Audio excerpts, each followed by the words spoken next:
mana shu ko'rib turgan mashinalarni men arendaga olib haydayman. Mana men birinchi etajda 2 xonali uyda turaman, kvartirant bo'lib yashayman. Oyiga $1,500 topishim kerak. 5 ta o'g'lim bor. Somsa shashlik sotaman. Sal qiyin ahvoldaman. Hozir puldan qiyin ahvoldaman. To'g'ri, sizlardan pul so'ramoqchi emasman. Sizlardan iltimos qilib menga obuna bo'lib qo'yinglar.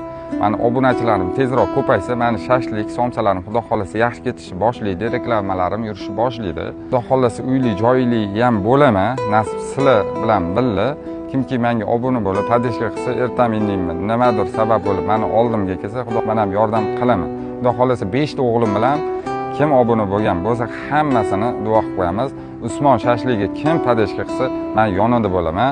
Ertaga xudo xolasa ko'tarilgandan keyin men hech qachon uyaltirib qo'ymayman sizlarni. Sizlarga va'da beraman, ko'tarilib ketadigan bo'lsam, yaxshi ishlayman, to'g'ri ishlayman deb va'da beraman. Menga podishka qilinglar, sizlardan iltimos qilib so'rayman. Oyiga $1,500 pul topish oson emasligi uchun xalqqa iltimos qilib chiqaman. Sizlardan pul so'ramayman, faqat obuna bo'lib qo'ysanglar bo'ldi.